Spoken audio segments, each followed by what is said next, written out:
apa ya, ingin mendapatkan hasil yang maksimal dengan usaha yang minimal. Sepele banget kan? Sepele banget ya. Iya.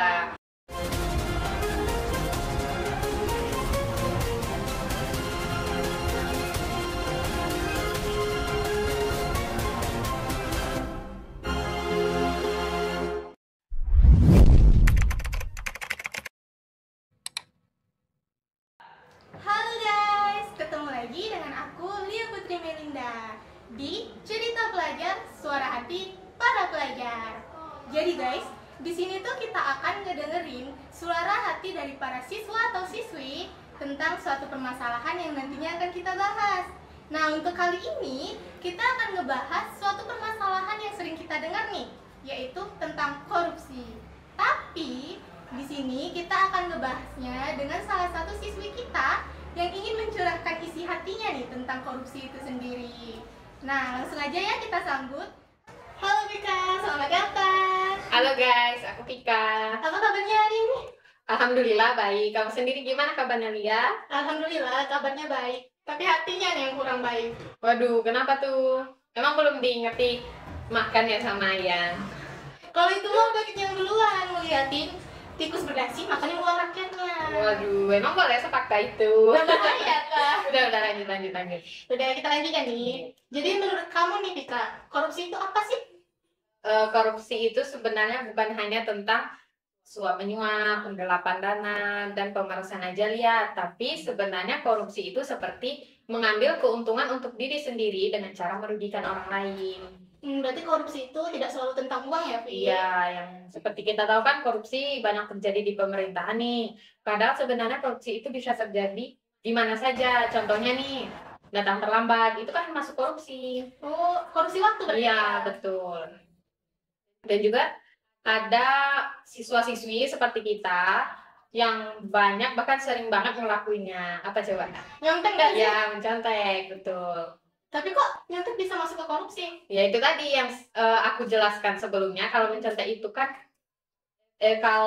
korupsi itu kan mengambil keuntungan untuk dirinya sendiri dengan cara merugikan orang lain. Jadi di sini yang dirugikan itu orang yang dicontek. Kalau dipikir-pikir, iya juga sih, Iya. masuk juga. Iya, korupsi. Jadi korupsi dan mencontek itu ingin mendapatkan hasil yang maksimal dengan usaha yang minimal. Sepele banget kan? Sepele banget ya. Iya. Nah, jadi teman-teman, sekarang kan kita sudah tahu tuh kalau mencontek termasuk ke dalam korupsi loh. Nah, maka dari itu, ayo kita sama-sama membangun masa depan kita dengan jujur. Dan jangan ya sekali-sekali untuk melakukan kecurangan dalam hal apapun itu. Iya, benar banget. Jadi untuk kita semua jangan pernah coba-coba melakukan korupsi sekecil apapun. Karena sekecil apapun perbuatannya pasti ada pihak yang dirugikan. Kemudian di dalam kehidupan sekolah pasti ada nih siswa-siswi yang diberikan tanggung jawab untuk memegang sebuah jabatan. Maka laksanakanlah tugas itu dengan hati yang bersih dan ikhlas agar terhindar dari hal-hal buruk yang tidak diinginkan. Iya benar banget sih, karena kan korupsi yang sering kita lihat di media-media itu kan merupakan kasus-kasus besar ya, Vin. Nah coba deh kita lihat di lingkungan kita sendiri dulu. Iya, soalnya masih banyak kasus korupsi dalam mengelola uang hasil sekolah. Nah baru dikasih tanggung jawab sebesar itu aja, udah banyak loh beberapa oknum yang tidak amanah dalam melakukan tugasnya. Nah apalagi diberikan tanggung jawab yang lebih besar. Iya betul. Misalnya dia nih bekerja di instansi pemerintah, karena kan kebanyakan kasus-kasus korupsi itu dari pemerintahan ya. Iya Kak? betul. Dan sebenarnya korupsi ini kan hal kotor, jadi jangan sampai kita semua melakukan hal-hal tersebut. Jangan pernah terbenak di hati untuk melakukan hal kotor yaitu korupsi. Karena dampak dari korupsi ini banyak sekali ya, banyak banget. Iya logika ya, di pemerintahan ada yang korupsi, maka dampak yang merasakannya langsung itu masyarakatnya kan? Iya. Nah sedangkan mereka, ya enak lah makan uang doang. Ya jelas lah. Jadi ketika ada orang melakukan korupsi di pemerintahan, orang-orang kecil seperti kita yang merasakan dampaknya, contohnya aja pertumbuhan ekonomi melambat, angka kemiskinan meningkat, menurunnya kualitas barang dan jasa, kemudian itu semua dampaknya kita yang merasakan. Sedangkan mereka menikmati hasilnya dengan berfoya-foya. Juga itu sekarang kan harga minyak dan beras sedang tinggi ya, padahal petani beras itu mengeluh harga jual beras itu turun rendah sekali, sehingga kadang mereka mendapatkan keuntungan yang tipis, bahkan hampir sedikit banyaknya mereka rugi. Berarti rugi banget ya. Iya, jelas. Nah, bayangin aja loh teman-teman, jika kita sebagai generasi muda tidak membentengi diri kita agar terjauh dari hal-hal yang akan berdampak buruk bagi orang lain, lalu siapa lagi yang akan mengubah nasib bangsa ini kan? Nah, terus nih Vika, menurut kamu sendiri tentang hukuman untuk koruptor di Indonesia itu gimana? Nah, seru nih bagian yang ini. Jadi, menurut saya, kita sudah tahu semua lah ya, bahwa hukuman untuk koruptor ini paling kencang 20 tahunan. Sehingganya apa? Ada kejuaraan bagi pelaku. Nah, itu. Betul itu. Dan itu menjadi, apa ya, peluang besar bagi mereka untuk menguasai kedudukan, jabatan, kekuasaan. Padahal kan nama mereka sudah viral di masyarakat. Koruptor mana yang namanya tidak viral gitu kan? Iya kan, jejak digital kan nggak bisa dihapus ya. Betul. Nah, terus ada tuh isu akhir-akhir ini yang mana ada 67 caleg merupakan mantan terpidana korupsi. Nah, menurut kamu gimana tuh?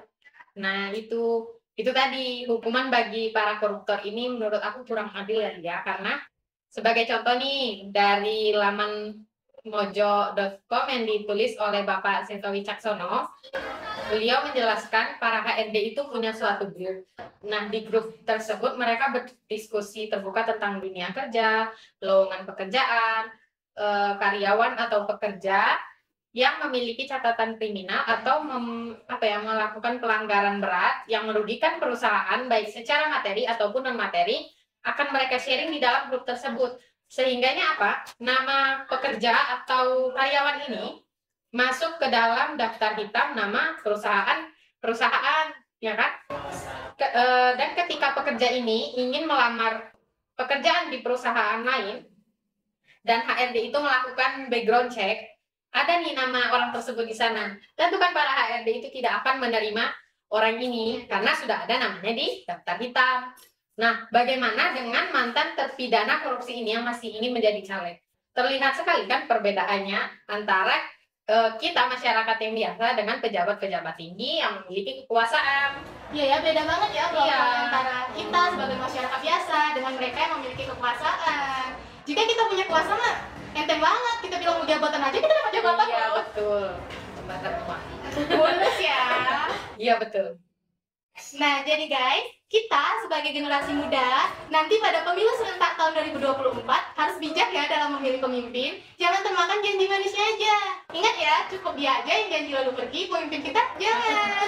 Iya, kita semua harus selektif dalam memilih pemimpin dan selalu ingat untuk terus memegang teguh pendirian anti korupsi untuk diri kita, keluarga, masyarakat, dan tanah air tercinta Indonesia Raya agar tercipta generasi masa depan yang lebih baik daripada generasi sebelumnya. Menjadi pribadi yang memiliki hati bersih dan bertanggung jawab akan membawa kita kepada hal-hal yang baik pula teman-teman. Ya, jangan pernah terlena dengan nikmat sesaat. Karena itu sesat. Jadi guys, sekian dulu cerita pelajar pada hari ini. Terima kasih loh Biko udah bergabung dengan kita. Terima kasih kembali. Sampai jumpa di Suara Hati Pelajar selanjutnya. Dadah.